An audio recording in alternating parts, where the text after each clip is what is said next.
What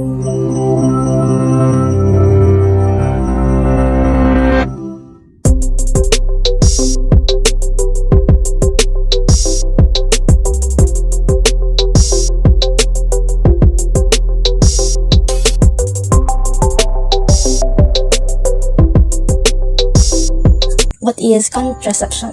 It is use of artificial methods or other techniques to prevent pregnancy as a consequence of sexual intercourse. It is a major forms of artificial contraception or barrier methods, of which the common is the condom, the contraceptive pill, which contains synthetic sex hormones that prevent ovulation in the female.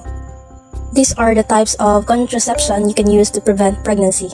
The first one is the condom. The condom is the only form of contraception that protects against most STIs as well as preventing pregnancy, and this method of contraception can be used on demand. It is hormone-free and can easily be carried with you, and it comes in male and female variety. Based on typical use, the female condom is not quite as effective as the male latex condom, and it may take a little practice to get used to it. The oral contraceptive pill is the little tablet that taken once a day, and it is highly effective when used correctly, permits sexual spontaneity, and doesn't interrupt sex. Some pills may even reduce heavy and painful periods and or may have a positive effect on acne. Intrauterine device or IUD. Some IUDs contain hormones that are gradually released to prevent pregnancy, and the IUD can also be an effective emergency contraception. IUDs containing coppers are 99% effective, and the ones containing hormones are 99.8% effective, so you're about as protected as you possibly can be by a contraceptive method. The contraceptive implant. In this method, a small flexible rod is placed under the skin in a woman's upper arm, releasing a form of the hormone progesterone. It is highly effective, doesn't interrupt sex, is a long-lasting, reversible contraceptive option. The contraceptive injection. The injection contains a synthetic version of the hormone progesterone. The injection lasts for up to 3 months, and it is very effective, permits sexual spontaneity, and doesn't interrupt sex. The contraceptive ring. This method consists of a flexible plastic ring constantly releasing hormones that is placed in the private area of the woman. It stays in place for 3 weeks. And the ring releases the hormones estrogen and progesterone. And this contraceptive is not suitable for women who can take estrogen-containing contraception. You need to remember to replace it at the right time and does not protect against STIs. Diaphragm. A diaphragm is a small, soft silicone dome is placed inside the private area of a woman to stop sperm from entering the uterus. It forms a physical barrier between the man's sperm and the woman's egg like a condom. And it can use the same diaphragm more than once, and it can last up to 2 years. And the diaphragm works fairly well if used correctly, but not as well as the pill, a contraceptive implant, or an IUD. These are the most common contraceptive that women and the men usually use. So now, we interviewed some people on what they think about contraceptions. Gagamit pa ba ka og contraceptive? Saol na, pero karon dili na.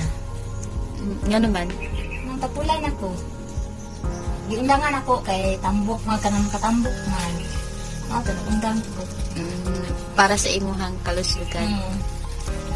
Unsa may ginagamit na lang ninyo kung ano, naamoy mga sexual activity sa imong bana, unsa man ang inyong Control na lang. Self-control. Okay. Self-control, okay. So, kada self-control. Ako kay okay ra ko sa isa ka anak. So, okay na sa imo nga dili dugangan. Ay, dugangan pa kung pon.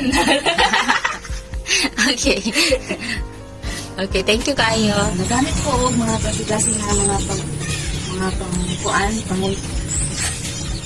contraceptive pills. Una ko nakagamit yung pangkuan, contraceptive kasi sa date ko, after ko nanganak sa pamagwangan, nag-date ko, alam ko, stop ko after nga 3 months siya, years na po. Then, anak ko sa ako, ikaduha, yes lang niya ako niya. Andang ko ligaman ko. Abot ko. Yung gusto karon na ako isa ka anak. Humana ko panganak kaya ako ikatulong. Nagplanon ko kanang klase sa inject na i-implant diri sa underarm sa ibutang. So, nag-last na sa 3 years, kaya 3 years na naging effective anak. Human, ipa-remove na ko, balik ko po. Hindi naman karon, naghanap kayo tagpuan, related na kayo ng Pilipinas. So, lang lagi na sa mga bata na naninyo, patang pa pa namin niyo. Nanglandod sila nga mag-control. Ay, hindi ta magdaghan sa maglisod. So, ma-provide ang mga panginahanglan sa mga bata sa mga panginahanglan. Kana lang ang opinion para ang Good day everyone! So, dito po ako upang ma-interview ang isang parent na kakilala ko. So, ito po ang unang tanong, sir. Are you using contraceptive or should using contraceptive is alright for birth control? You can answer in Visayas, sir. Wala ko nagagamit o contraceptives pero isa siya na makatabang para sa birth control. Bakit mo nasabi yan, sir? Isa siya sa makatabang kay especially sa mga babae. Kung dili lang ka madili inom sa mga pills. Pero kung sa condoms, dili ko kayo mga safe. Dili ko 100% na safe. Yes, sir. So, ito po ang pangalawang tanong, sir. What contraceptive you are using or taking, then why? Wala ko nagagamit ng contraceptives. Kay wala lang. Ever since, hindi ko nakatry gamit. Thank you for your honestly opinion. So, this is my third question. Would you consider contraceptive can help with birth control or family planning? Siyempre, baan siya, consider na ko siya makatabal siya para sa family planning. Pero, sa kong gilingon pa, diligid siya safe. Kaya, siyempre, di man takakuan para nang, kunwari, pagka mong limito na iwasan, na mga party, pa. Tapos, mag-inom, kalimot at inom sa pills, ay nahitabo, diliga po, mas baligid siya, discipline. Mas nakakuan dito sa discipline. Yes. So, ito po ang follow-up question ko, sir. Ang huli at hindi basta-basta huli. Charot. How effective is the withdrawal method, aka pulling out, and how sure you are that this kind of method of contraception is very effective during sex intercourse? Effective. Para sa kuha lalaki, dili siya effective. Kahit kami mga lalaki, pag mag-ihi mi, naagin na yung magawas. Ambot lang, dili ko sure, based na po na sa akong na-eskwelahan sa una, high school, college, namin subject na inana. So, ang gingon sa mga teacher. So, hello everyone. I am Kumanayon from Davao City. So, I prepared some questions here for you about contraceptions. Do you have knowledge about contraceptive? Yes, I am aware of contraception. Can you share a little bit about contraceptive? So for me, contraception is a type of birth control that is used to prevent conception. It is used of various methods such as chemicals, medications, and so on. Okay, do you think using contraceptive during sexual intercourse or your parents or others is important? For me, yes, in my opinion, if you and your spouse are not expecting or are not yet ready to have a child, I think it is more vital to utilize it to lessen the need for dangerous abortions. Okay, what can you say about teenage pregnancy? One of the most serious issues in our community today is teenage pregnancy. I'm not opposed to it, but I don't approve or tolerate anyone being pregnant, especially teenagers. In my opinion, students need direction and counseling in our schools to be reinstated. Okay, can they use contraceptives at their young age? To be honest, I don't know if teenagers can utilize contraception at a young age, but in my opinion, it is important, especially if you are not physically, emotionally, and financially prepared. Okay, thank you, Wilba, for giving us time. Do you have knowledge about contraceptive? Yes, I have enough knowledge about contraception. It is an effective tool to help anybody, especially to the unwilling lovers, to reduce infant teenage pregnancy. Do you think using contraceptive during sexual intercourse is important? I think using contraceptive is essential, especially during intercourse, but it depends on them if they want and ready to have a baby. In other way, if someone is not yet ready to have a family, it is recommended contraceptive is to use this tool. What can you say about teenage pregnancy? For me, teenage pregnancy is a controversial issue nowadays because teenage pregnancy is a risk thing for teenagers. At the young age, we're not yet ready for this responsibility to come to us. In this young age, we should prioritize our studies and to discover more about life and to focus to the opportunities that comes to us. I have a follow-up question. Teenagers can use contraceptive at their young age? It has advantages and disadvantages.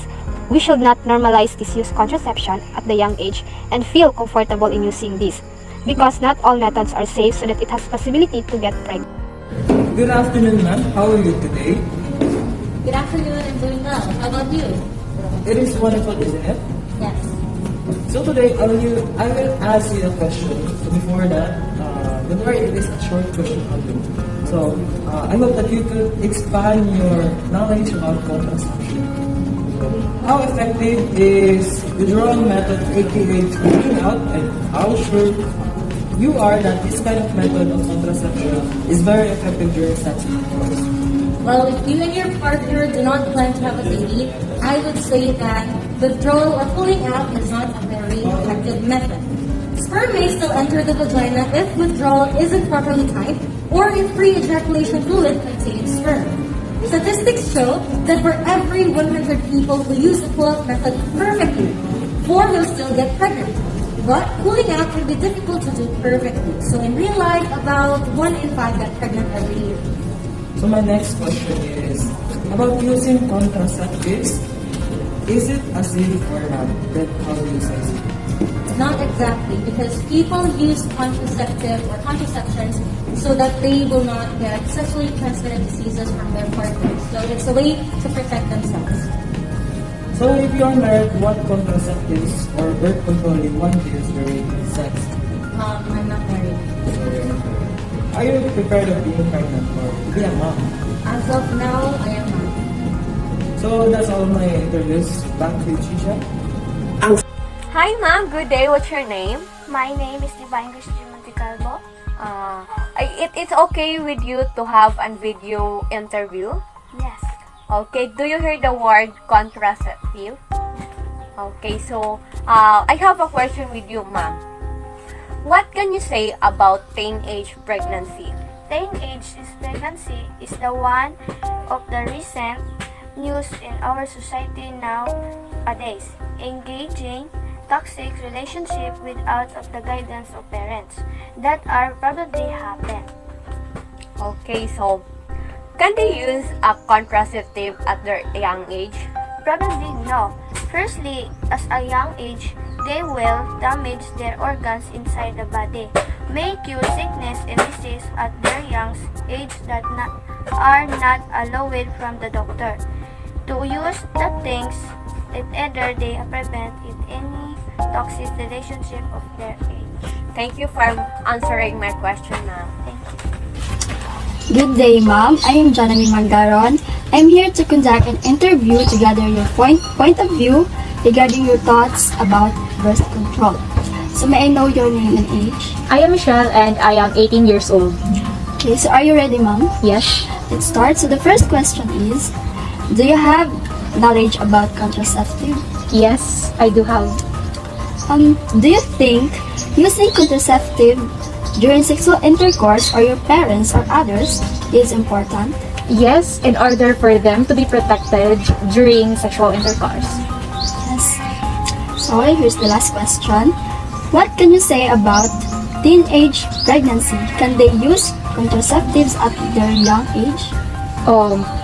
In teenage pregnancy, all I can say is that it should not be normalized because they are not yet capable of, the girls are not yet capable of carrying a baby, and at that age, if they get pregnant, they are at a high risk of pregnancy death. And regarding the use of contraceptives of teenagers, I am not also in favor because first of all, they should not engage in such sexual activity or sexual intercourse because that thing should just be done by the parents or other couples who are already married. And that's all. Okay, and that would be all, ma'am. And thank you for giving me your time to conduct this interview.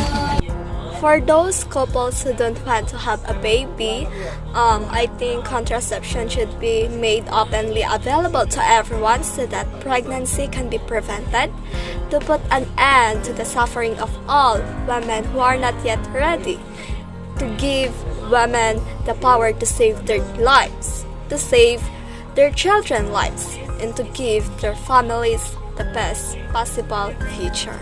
And I thank you.